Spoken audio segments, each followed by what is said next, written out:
이 하나님을 경험하는 삶의 7가지 원칙, 7가지 방법. 이래가지고 첫째는 하나님은 항상 여기 당신이라 되어 있어요. 저는 이제 나로 씁니다. 당신 주위에서 일하고 계십니다. 이 첫 번째 원칙이에요. 하나님은 계속 내 주위에서 일하고 계신다는 거죠. 내 안에서, 내 앞에서. 이게 하나의 원칙이다. 근데 우리는 자꾸 하나님을 죽은 하나님으로, 마음은 그렇게 생각을 안 한다고 하지만은 하나님 없는 것처럼 이렇게 신앙생활을 하지 않습니까? 제가 이 첫 번째 원리에서부터 굉장히 깨달음을 받았어요. 둘째는 하나님은 당신과 실제적이고 개인적이고 지속적인 사랑의 관계를 추구하십니다. 이것도 정말 답인데, 근데 우리가 이렇게 자신을 신앙생활하지 못하는 분들이 더 많은 것 같아요. 셋째는 하나님은 당신이 그분의 일에 참여하도록 당신을 초청하십니다. 계속 우리 초청하시는 거죠. 이렇게 이제 7가지, 이런 것들을 쭉 따르면 이건 해야 되겠네요. 네 번째, 하나님은 하나님 자신과 자신의 목적과 길을 보여주기 위하여 성령님에 의해 성경, 기도, 환경과 교회를 통해서 말씀하십니다. 이렇게 돼 있어요. 하나님께서 말씀하신다는 거죠. 여러 가지 방법이 여기 있는 대로 성령님에 의해 성경, 기도, 환경, 교회를 통해서 말씀하십니다.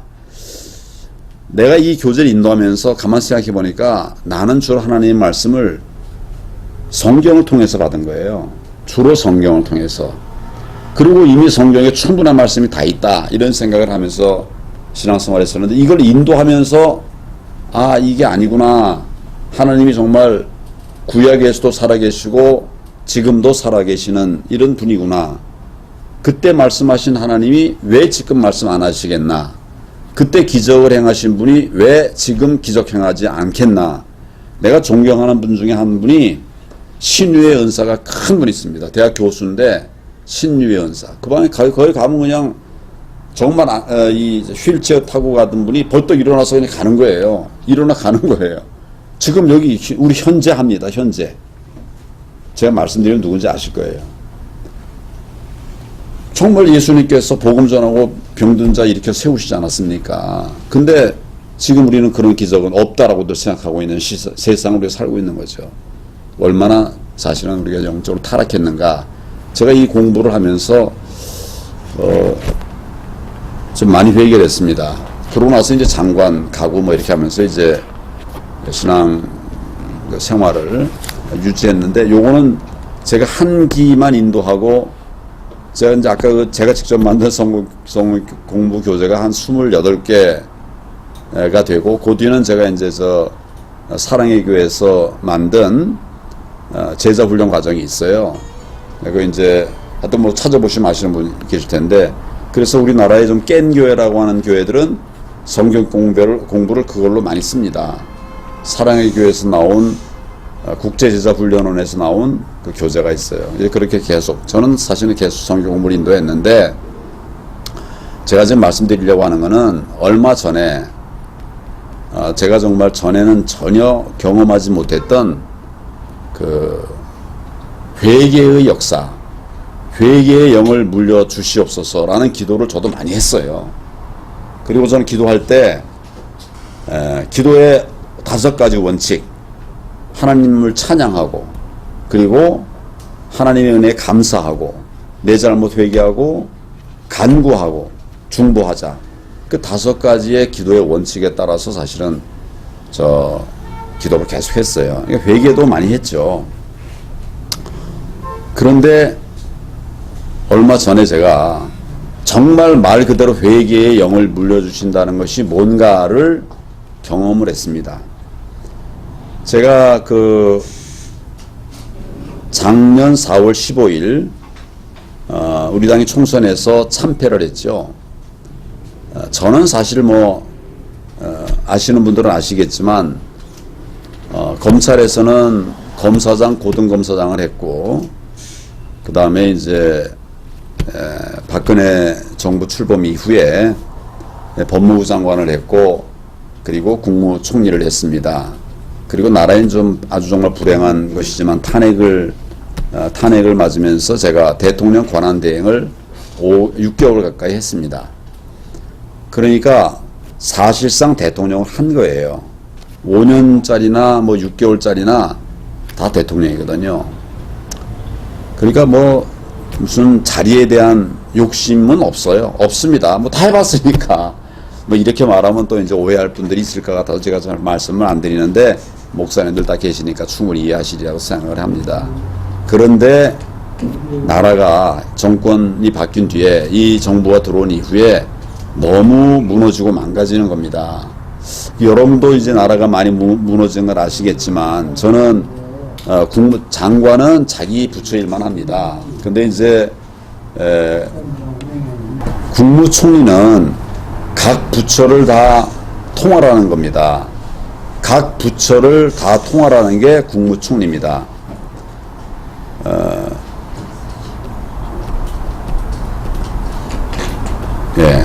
그 통할하면서 아는 거죠. 각 부처가 어떤 일을 하는지를 압니다. 각 부처가 어떻게 해야 잘할 수 있는가를 압니다. 또 어떻게 하면 못하는가도 압니다.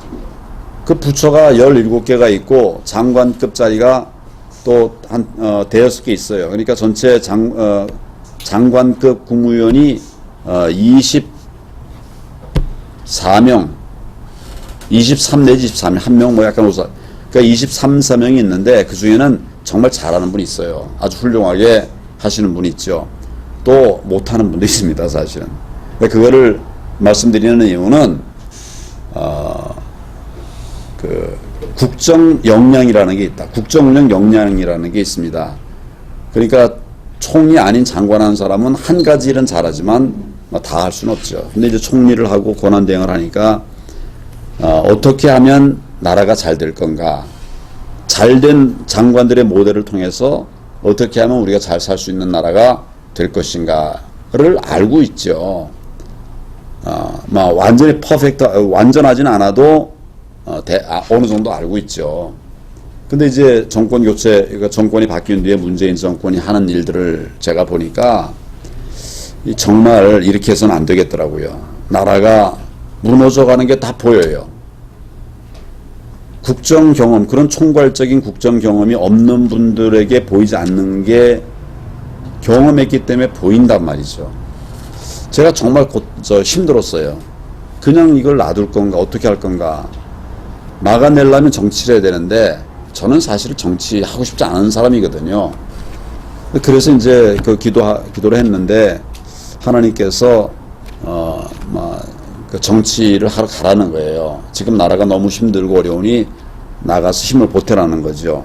그래서 2019년 1월 달에 정치 하겠다는 선언을 했고, 그리고 이제 당 대표에 도전을 해서 2월 27일 날 2019년 2월 27일 날 당 대표가 됐습니다. 불과 며칠 만 40 며칠 만에 정치를 시작한 지 40 며칠 만에 당 대표가 된 거죠.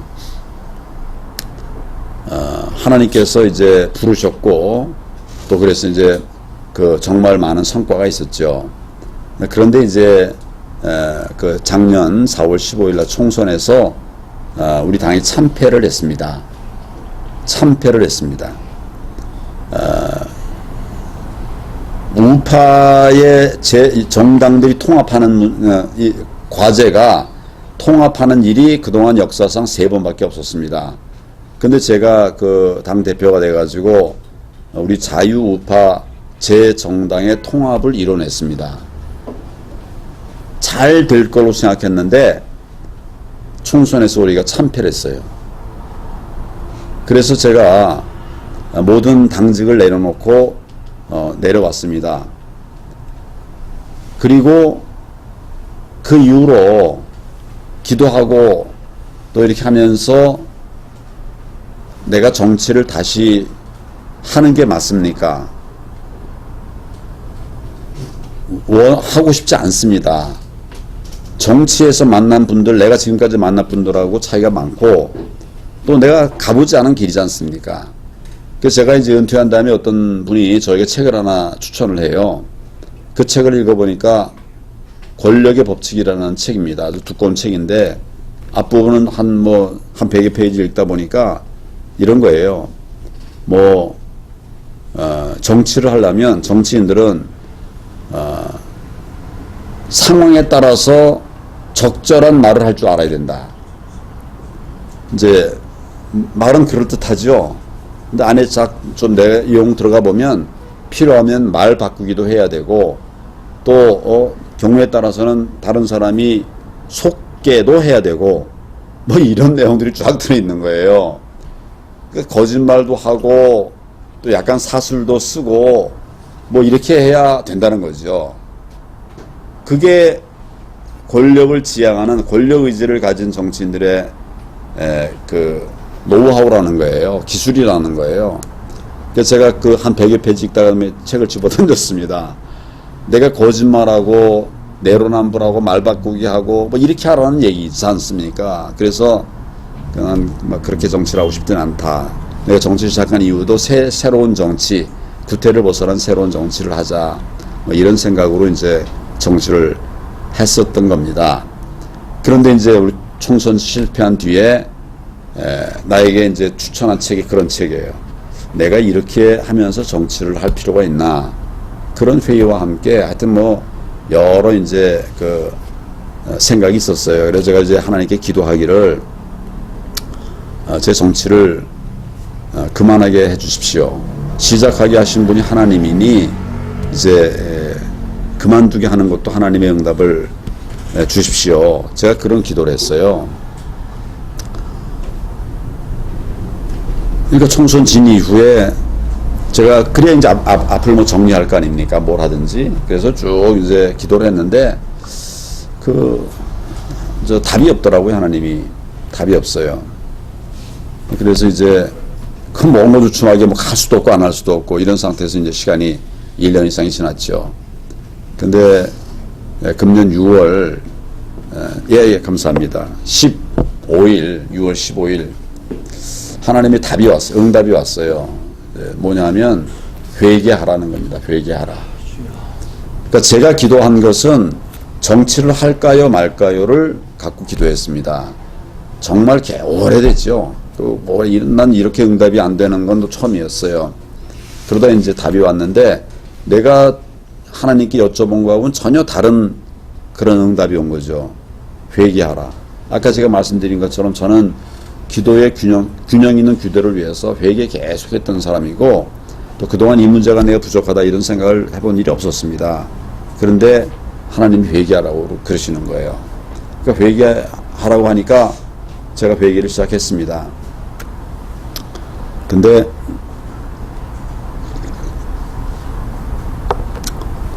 회개를 시작하니까 내가 정말 생각도 못했던 이런 회개들이 막 되는 거예요. 정말 생각도 못했던 이런 회개들이 막 나오는 겁니다. 또 제가 늘 이제 이거 할 때마다 얘기하는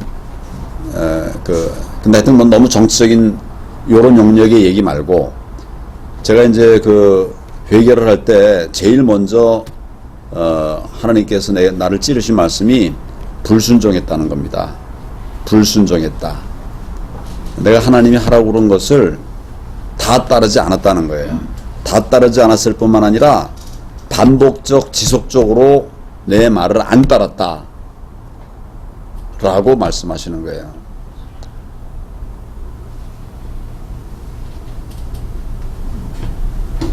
네.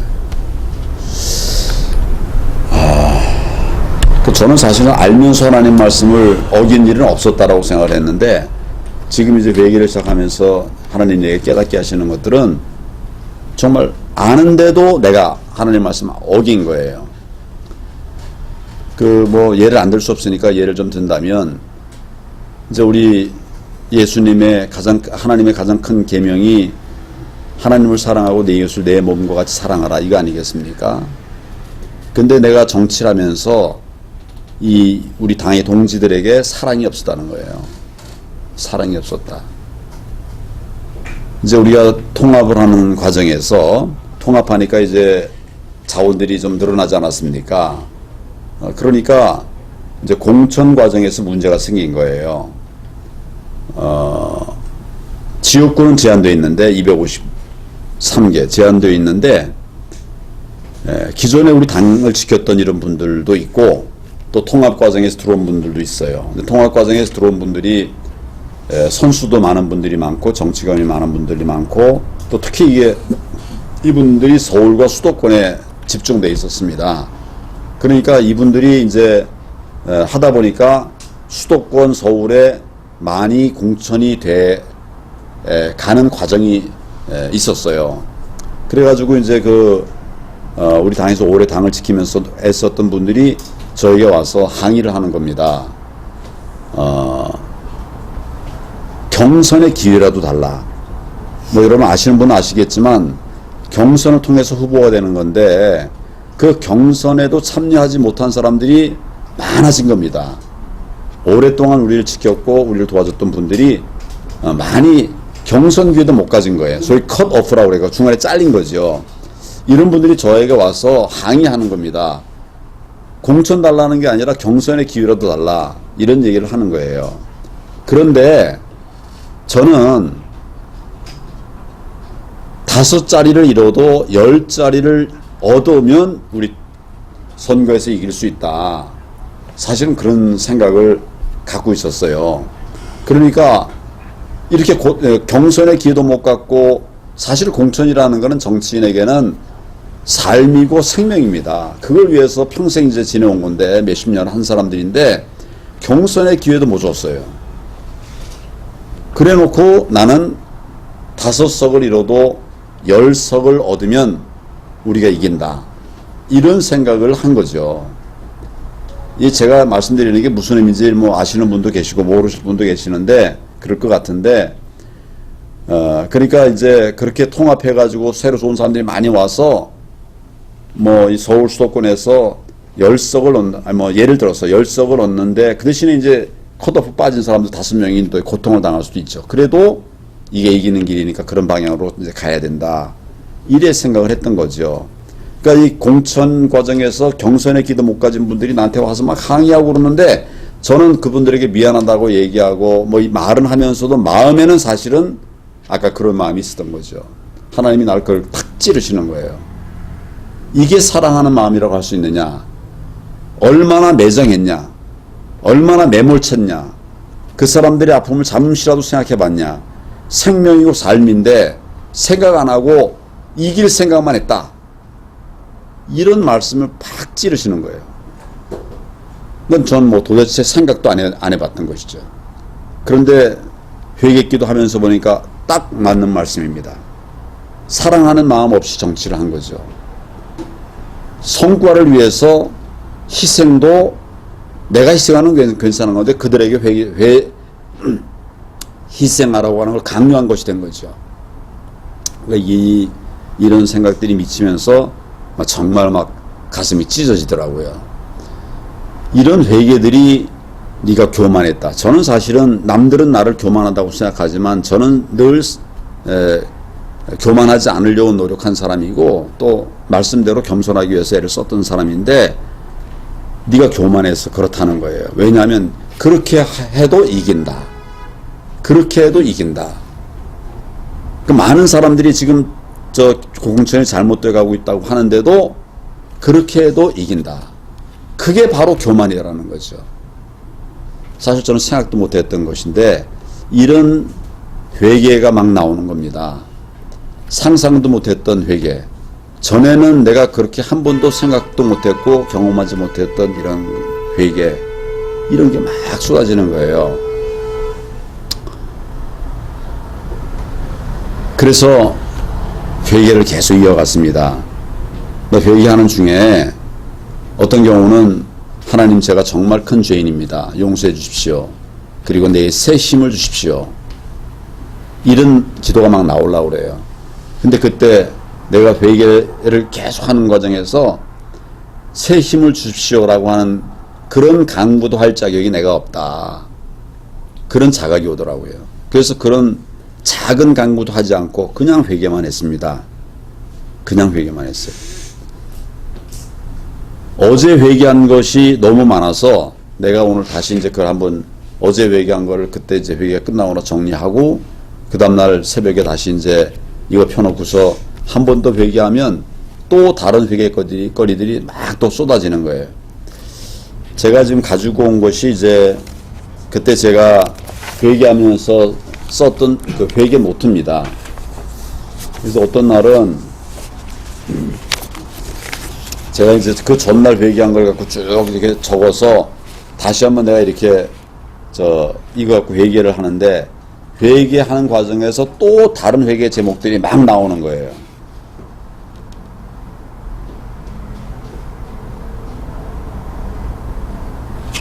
통합으로 이길 수 있다고 생각했다. 교만했다. 하나님이 함께 해야 되는데 통합으로 이길 수 있다고 생각했다. 이제 이렇게 그 기도한 것을 놓고 다시 회개하는데 또 다른 회개 제목들이 막 나와서 제가 썼던 아주 만들었던 그 노트 옆에다 막 적었어요. 그 회개들을 적고 그 다음날 또 이걸 모아가지고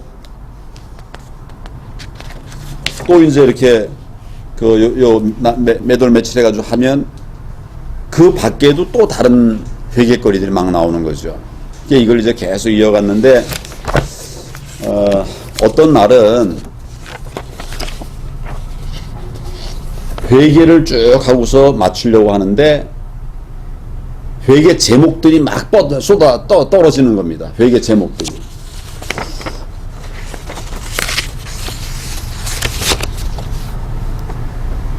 그 제목들을 제가 하도 많아서 기억해가지고 다시 이제 메모했어요. 교만했다, 자고했다, 불순종했다, 말씀 무시했다, 자기 판단대로 했다, 내 판단대로 했다, 내 중심이었다, 지금도 변함없이 부족하다, 뭘 이해하지 않는다, 무사랑, 사랑하지 않는다, 뭐 이런 제목만 쫙 나와요. 그래서 제가 그걸 막 받아 적었습니다. 처음 이제 막 이 기도 제목, 회개 제목들이 막 쏟아질 때 나왔던 것이 25가지가 나왔어요. 제목만. 그리고 그 다음날 할 때도 또 막 쏟아져요. 회개 제목들이. 그리고 또 정리했더니 앞에 첫날 중복된 거 그 다음날 빼고 그러니까 그것도 뭐 몇 개가 더 있고 3일을 연속해서 그런 이제 회개 제목들이 막 쏟아지는데 다 모아보니까 31가지의 회개 제목들만 해도 그렇게 이제 막 쏟아지더라고요. 회개를 멈출 수가 없어서 그냥 계속 회개만 했습니다. 간구도 하지 않고 기도 뭐 다른 중보도 하지 않고 감사도 이제 뭐 하지 못하고 정말 내가 감사할 수도 없는 죄인입니다. 이런 자책이 막 나오더라고요. 그래서 이제 계속 이제 회개만 했는데 13일째 되는 날 하나님께서 이제 회개는 어느 정도 됐다. 이렇게 말씀하시면서 나가서 다시 일어나서 나가라. 내가 너에게 힘을 줄 테니 다시 일어나서 나가라. 정치를 이제 다시 하라는 말씀이에요. 그래서 제가 하나님께 기도했습니다. 하나님, 제가 정치 처음 시작할 때 지지율이 30% 40%였습니다. 근데 안 됐습니다. 지금은 이런 하나님 응답 주실 때 내 지지율은 1%밖에 안 됐어요. 그러니까 이제 뭐 정치 안 한다고 자명하고 이제 이러니까 물론 이제 뭐 지지했던 사람들도 그러고 실망하고 다 떠났죠. 그런데 어떻게 날들어 정치를 하라고 하십니까? 내가 이제 하나님께 그렇게 여쭤봤더니 하나님께서 이렇게 말씀하세요. 30% 40% 지지 얻은 게 네 공인 줄 아느냐? 내가 너와 함께 했기 때문이었다. 또 지금 네 1% 가지고는 안 되지. 그렇지만 내가 너에게 힘을 주면 된다. 그러니 일어나 나가라. 그렇게 응답을 주셨어요. 그래서 제가 이제 하나님께 순종하는 마음으로 이제 일어나서 그 이틀 3일 뒤에 7월 1일 날 그 대선 후보 출마 선언을 했죠. 그리고 이제 다시 이제 정치를 재개해서 가고 있습니다. 근데 하나님께서 내가 너를 다시 일으켜 세우겠다, 가라라고 말씀하신 그날 저에게 이제 내가 너를 세우는 이유가 있다. 너에게 이제 사명이 있다. 지금 대한민국이 이렇게 힘든 것은 교회의 책임이다. 교회의 타락 때문이다. 하여튼 한 목사님이니까 그냥 있는 그대로 정말 말씀드리면 목회자들의 타락 때문이다. 제가 장로님들에게 얘기할 기회가 있을 때는 사실 이렇게 자세하게 얘기를 하지 않는데 그때는 그냥 교회의 타락 때문이다 이렇게 얘기를 해요. 뭐 장로님들도 잘못한 게 많이 있겠죠. 근데 하나님께서 내게 주신 그런 감동의 핵심은 목회자들의 타락 때문에 나라가 이렇게 어렵다는 것입니다. 그래서 가서 회개를 전하라는 거예요. 다 잘하고 있다고 생각하는데 아니라는 거죠. 첫째는 네가 회개한 것을 얘기하면서 회개를 촉구해라 이거였고요. 둘째는 지금 정부가 잘못하는 것이 많다. 그 잘못하는 것에 대해서 뭉쳐서 비판해라. 뭉쳐서 저항해라. 이런 사명을 주시는 거예요. 나라 망가뜨린 것이 교회지만 그렇지만 다시 일으켜 세울 세력도 교회다는 거죠. 그런데 교회가 타락해 있으니 회개하고 그리고 새 힘을 내서 정부가 잘못하는 것에 대해서 뭉쳐서 싸우라는 거예요. 그러고 보니까 이제 우리 3.1운동 할 때 우리 그 33인 지도자 중에서 16명이 우리 크리스천들이 아니었습니까? 정말 지금 나라 어려운데 무너뜨린 내가 교회의 타락 때문에 목회자의 타락 때문에 내가 징계하는 것이지만 다시 일으켜 세울 세력도 교회밖에 없다.